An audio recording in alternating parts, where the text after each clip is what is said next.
Jubilito TV Official. Inyo. So yun. Inyo sa mga kabagis, Jubilito TV Official po, no? At eto na naman po muli ang isang edisyon ng ating reaction video, mga kalingap, mga kabagis natin dyan, no? So for today's reaction video, napakainit na usapin pa rin po sa mundo ng pagcha-charity ang nangyari, mga kalingap, mga kabagis natin regarding nga po dito sa pag-alis ni Dave sa puder po ng Tekram family, no? Mga kalingap at kabagis, no? At napaisip lang ako, no? Binalikan ko po yung lumang video kung saan ito pong si Dave ay unang-una ko pong napanood sa channel po ni Tekram, na kung saan ay talagang umani po, no, ng limpak-limpak na views, and at the same time ay marami po ang nahabag sa batang ito dahil nga naman paano mo hindi may babaliwala ang kondisyon nung natuklasan ni Tekram ito pong si Dave nung mga time na yon, mga kalingap at kabagis, no? Kaya sabi ko, I think gawan ko ng reaction, no? Although hindi ko siya nagawa ng reaction video noon, pero I think it will be the right time nagawan po natin ng reaction video, yung unang video ni Dave sa channel po ni Tekram. At tingnan natin kung hanggang saan nakarating ang isang Dave sa pagpapakilala sa channel ni Tekram. Kung paano siya lumago sa pamilya nila Tekram, paano siya nakilala ng mga sponsor. Kumbaga ito yung ito yung pinaka punot dulo ng lahat kung bakit po minahal ang batang ito, itong si Dave, mga kalingap at kabagis, no, sa Tekram community. At muli nung pinanood ko, talagang ako po ay nahabag din talaga, no? At marami pong mga viewers and supporters ng Tekram family ang kay Dave na rin po ang sinusubaybayan talaga at paulit-ulit na pinapanood yung unang tagpo, no, ng pagkikita ni Tekram at ni Dave, mga kalingap at kabagis, no? Kaya disclaimer po, ang video pong gagamitin natin ay video upload po ni Sir Tekram. Sir, re-reactionan ko lang po, no, yung pong unang video. At para po sa full video ay pasyalan nyo po, no, sa channel ni Sir Tekram, no? Gagawa lang po natin ng reaction video, yung unang pagtatakbo ni Dave at ni Sir Tekram na may title pong Kargador sa Umaga, Kargador sa Gabi, Batang Paslit, Pinalayas ng Magulang. It was uploaded 5 years ago na meron na pong 4.7 million views, no, mga kalingap, mga kabagis. So panoorin po natin. Dito nagtatrabaho, Dave? November po. November. Pwede bang magkwento ka? Bakit ka napunta dito, Dave? Inampun po ako ni Martin. Doon po ako napunta rito. Kung titignan niyo po yung mukha ni Dave 5 years ago, di ba? Napakabata pa niya. Talagang napakamusmus ng kanyang itsura sa mga pagkakataong ito, no? Halatang batak na batak sa trabaho. At yan, kakargador sa umaga, nagkakargador sa gabi. At makikita naman po natin sa kanyang mga mata yung pagod na nararamdaman niya dito po sa kanyang trabaho bilang isang kargador. Siyempre, ang pagbubukas ng palengke, kailangan mong gumising ng maaga para makasabayan mo yung mga maagang namimili. 'Di ba? Maagang namimili sa palengke. Kasi kung hindi ka gigising ng maaga, wala kang aabutan, wala kang mapagbubuhatan. Kadalasan, ang nagiging customer ni Dave sa mga time na to ay yung pong mga nagbabagsak ng gulay. 'Di ba? Ang mga kliyente niya, yung mga tindera at tindero na kumukuha sa mismong nagbabagsak ng gulay, no? Inaalok niya ng kanyang serbisyo na pagbubuhat ng gulay. Ganun po yung trabaho ni Dave sa umaga, mostly. Tapos pag sa gabi naman, ang mga kanya dyan, mga target niya naman, yung mga late buyers sa palengke. Yung mga gabi na namamalengke, iniiwasan yung rush sa umaga, sa tanghali. So, ganun.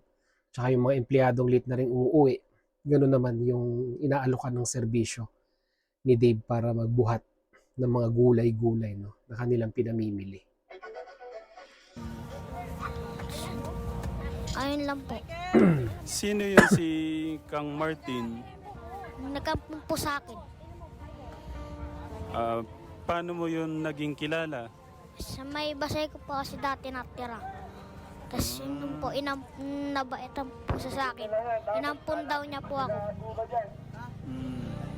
So dito, iniistorya niya kung paano siya inampon nung kumupkup sa kanya at that time. At sabi niya nga po ay nabaitan daw sa kanya, no?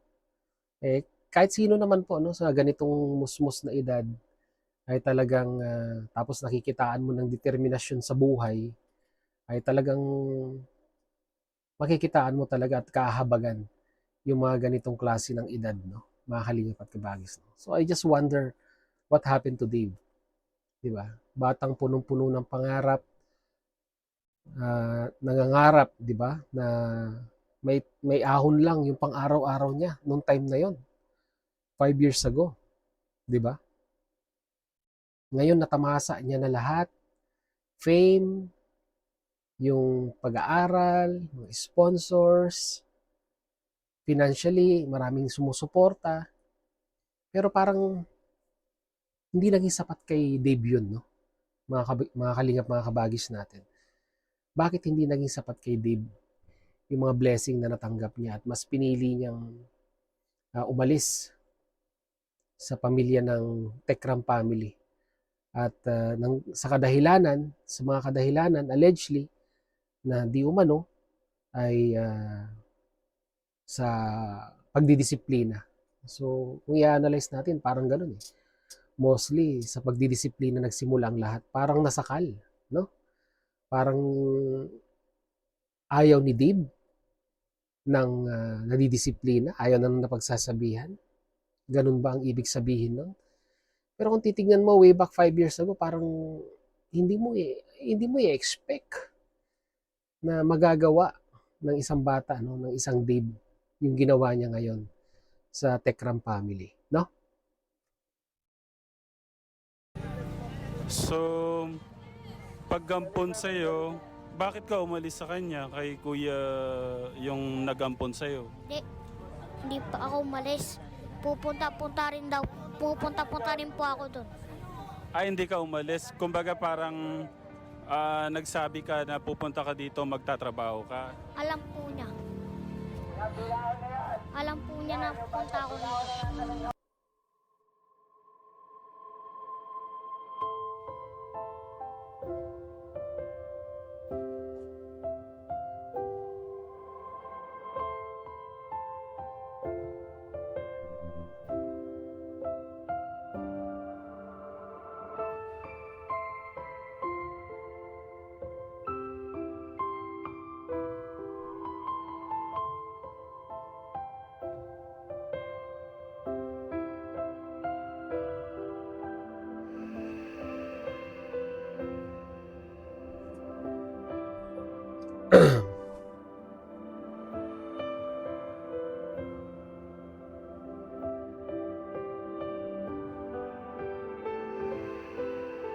Fast forward natin.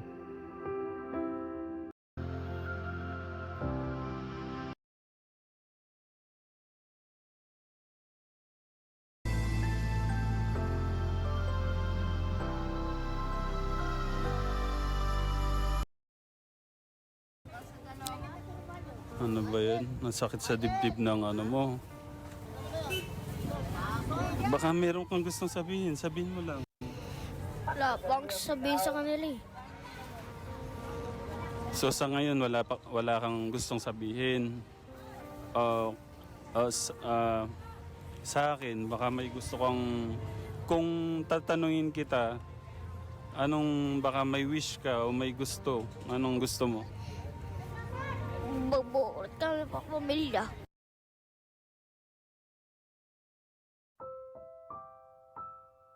Dito yung part na bumigay si Tekram nung sinabi ni Dave na gusto niyang mabuo yung pamilya.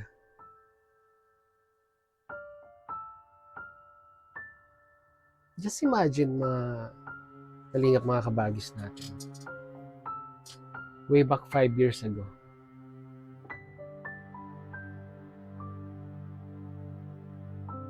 I never expected na ganito yung magiging end story ni Dave, no? Kaya ang buhay talaga hindi mo alam, 'di ba?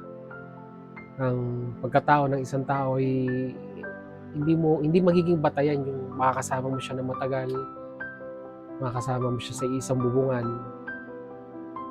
Dahil by the end of the day, hindi mo alam kung ano yung takbo ng isip niya. Kagaya na lang nung nangyari dito kay Dave, no? Mga kalingap at kabagis, no? So para po sa full video ay pasyalan nyo na lamang po, no, sa channel once again ni Sir Tekram, mga kalingap at kabagis, at ito po yung kanyang official YouTube channel. Ayan po. Panoorin nyo na lang po doon, no. So ang pinopoint out ko lang dito, mga kalingap, mga kabagis at mga katekram na rin natin, ay hindi mo pwedeng panghawakan yung mga bagay-bagay na akala mo na magiging panghabang buhay na. Katulad na lamang po yung pag-ampon kay Dave ng Tekram family, no? Hindi pala assurance yun na sabihin natin may forever sa isang pamilya. Kahit pakitaan mo ng mga magagandang bagay, turuan mo ng good manners and right conduct, turuan mo dumiskarte sa buhay, although alam niya naman kung saan siya nanggaling. Pero by the end of the day, hindi pala kwan yun. Hindi pala pwedeng basihan yun or panghawakan para masabi po natin na may forever. Kahit pinakitaan mo ng maganda, di ba? Hindi ka naman nagkulang sa side mo, sa tingin mo, pero hindi mo pa rin hawak ang desisyon ng isang individual, no? Pag sila po ay nakapag-isip-isip ng mga bagay-bagay na gusto po nilang gawin sa sarili nila. Ang isang katanungan na lamang po dito is yung later part na forgiveness, di ba? Despite of the issues and controversies na pinagkalooban o na nagkaroon itong si Dave sa kanyang adopted parents, ay may room for forgiveness pa kaya? Yung pa kaya ang magiging the end nito? Magkakaroon pa kaya ng kapatawaran? Magkakaroon pa kaya ng reconciliation between Dave and Tekram family? Di ba? I think it would be better na magkaroon ng proper closure kung talagang ayaw na ni Dave, di ba? Kung ayaw na ni Dave, magkaroon ng proper closure. Mag-usap, di ba? Sabihin kung ano yung gusto mong sabihin. Pakinggan mo rin yung kumupkop sa'yo. At kung talagang ayaw mo naman, wala naman na sila magagawa, di ba? Decision mo na yan. Pero, ang pinaka-importante dito is magkaroon ng closure, proper closure, na walang samaan ng loob in despite of the issues, di ba? Kasi hindi mo natin pa ipagkakaila na may na-contribute din naman ang Tekram family sa paghubog kung ano ka ngayon. 'Di ba? Kung anong individual ka ngayon, kung ano man yung tinatamasa mo ngayon, ay malaking ambag ang Tekram family diyan. No? So, sa tingin ninyo mga kalingap, mga kabagis, mga katekram natin dyan, dapat bang makipag-reconciliate si Dave kahit ayaw niya na bumalik just to give a proper closure kung ano man yung mga nabitawang salita sa social media just to clear everything up? Yun lang po ang katanungan dyan. Mag-comment po kayo sa ating comment section, mga kalingap, mga kabagis natin dyan, mga katekram. Pag-usapan po natin. So yun, maraming salamat po. No? So hanggang dito na lang. Once again, this is Jubilito TV Official, proud member po no, ng Team Coos at ng Team Vios ng Kalingap. As I always say mga Kalingap and Kabagis, peace, God first. God bless po. Bye!